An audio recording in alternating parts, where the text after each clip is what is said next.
ఈ రోజే డౌన్లోడ్ చేయండి. మీ ఫేవరెట్ షోస్ చూడండి. ఆవిడిప్పుడు ఎక్కడుంది అత్తయ్య? వెళ్ళిపోయిందా లేక? ఆగాగు, నేను నీకు చెప్పాను కదా నువ్వు శాంతంగా ఉండాలని. నువ్వు ఇప్పుడేం మాట్లాడుకో. తను వెళ్ళిపోయింది. శాంతంగా ఉండు.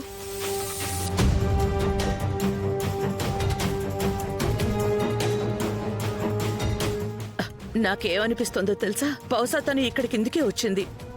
నీకు తెలియజేయాలనో ఏమో. నువ్వు తనని నీ జీవితంలోంచి తీసేసి ఉండొచ్చు, కానీ తను నీ జీవితంలో తల దూరుస్తూనే ఉంటుంది అని.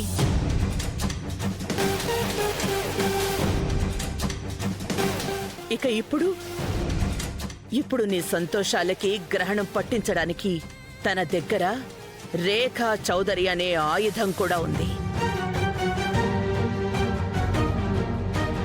నేను మాటిస్తున్నాను అత్తయ్య, ఈ పెళ్లి ఎప్పటికీ రేఖకి ఒక ఒప్పందంలాగే ఉంటుంది. అది కూడా లాభం లేని ఒప్పందం.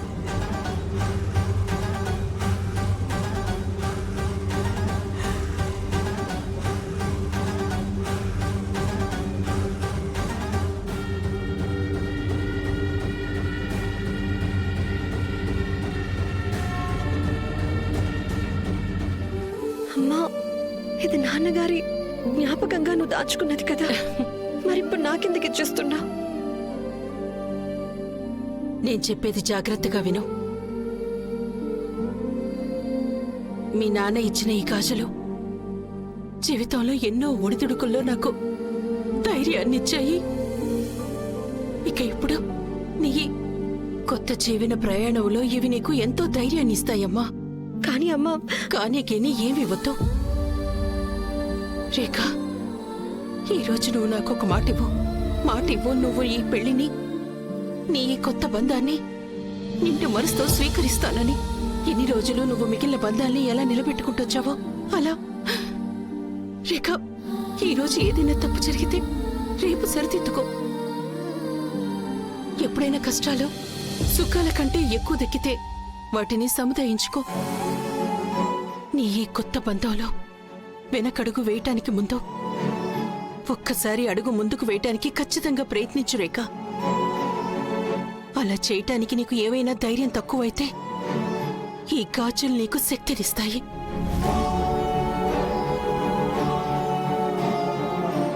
ఈ రోజు వరకు మీ అమ్మకి ధైర్యం చెప్పినట్టు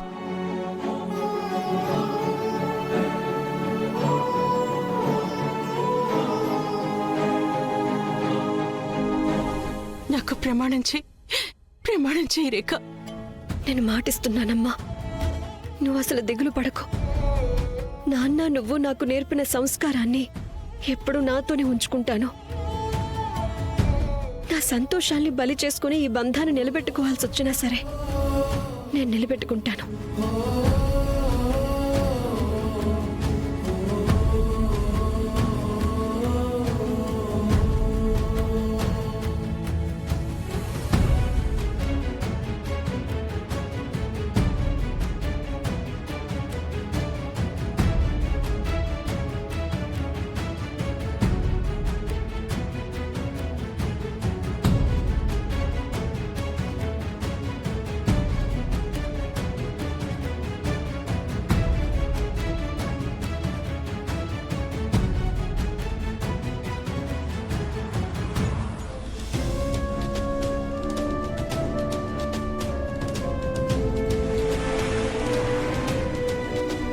రేఖ మీ అమ్మ నర్మదకి చాలా కావలసిన మనిషి.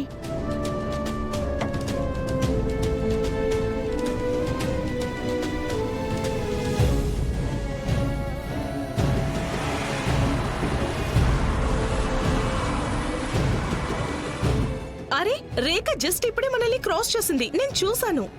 అది మా అన్నయ్య కార్. అయ్యో, కానీ మనం పెళ్లి వేణు నుంచి వాళ్ళకంటే ముందే బయలుదేరాం కదా. మరి వీళ్ళు మనకంటే ముందు ఎలా వెళ్ళిపోయారు? ఎందుకంటే మా అన్నయ్య కార్ 160 km/h టాప్ స్పీడ్ లో వెళ్తుంది కాబట్టి. కానీ ఈ చెత్త, నా ఉద్దేశం మీ కారేమో స్వీట్ 60 km/h స్పీడ్ లో వెళ్తుంది కదా. అవునమ్మా. ఉన్నతి ఇది కార్ కాదు, చిన్న ఎర్ర గులాబీ. అండ్ అసలు ఇక్కడ ఏమైనా రేస్ జరుగుతుందా ఏంటి? ఏం తేడా ఉంది? రైట్,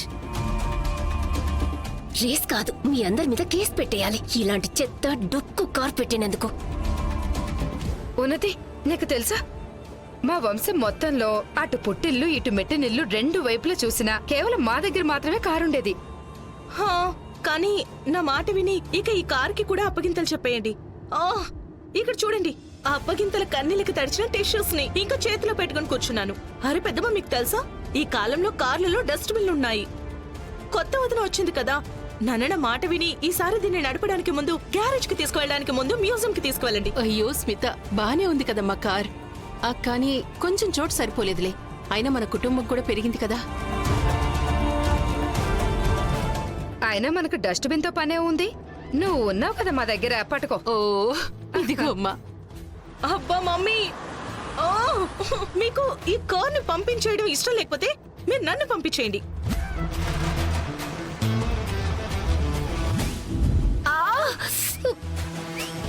చిన్న నిదానంగా. అరే మీ అందరి మాటలో పడి నేను సరిగా చూసుకోలేదు. When you husband is here.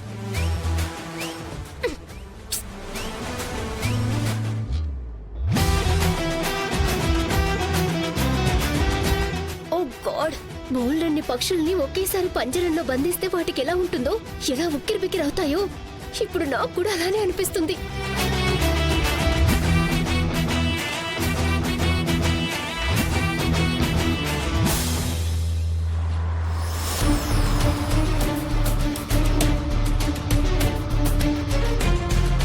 రేఖ మీ అమ్మకి చాలా కావలసిన మనిషి. రేఖ నర్మదని పెళ్లికి కూడా ఆహ్వానించింది.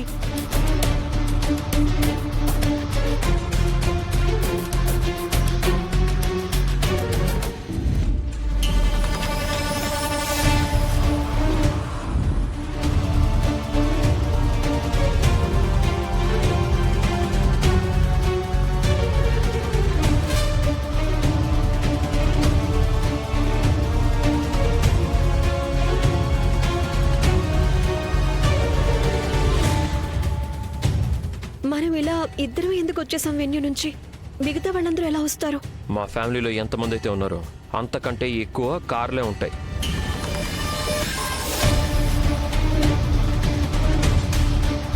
అందరూ ఒక్కో కారులో వచ్చినా సరే హాయిగా వచ్చేస్తారు. కానీ ఏదేమైనా వాళ్ళు కూడా కలిసి రావాల్సింది కదా. వాళ్ళు మన గృహప్రవేశానికి ఏర్పాట్లు చేయాలి కదా.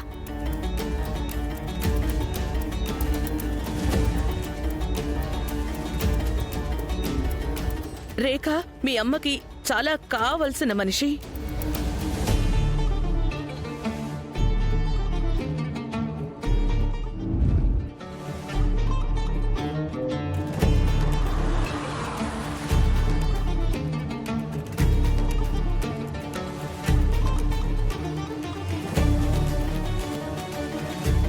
మీరు కారు నడిపే పద్ధతి చూస్తుంటే నాకేమనిపిస్తుందంటే మన బంధం 7 కిలోమీటర్లు కాదు కదా, 7 నిమిషాలు కూడా నిలబడదేమో అని. నీతో పాటు ఈ కారులో నాకు ఊపిరి ఆడట్లేదు. ఈ స్పీడ్తో గనక మనం తొందరగా ఇంటికి వెళ్ళకపోతే నీతో 7 కిలోమీటర్లు 7 నిమిషాల జోక్ నిజమైపోతుంది. అందుకే నోరు మూసుకొని కూర్చో.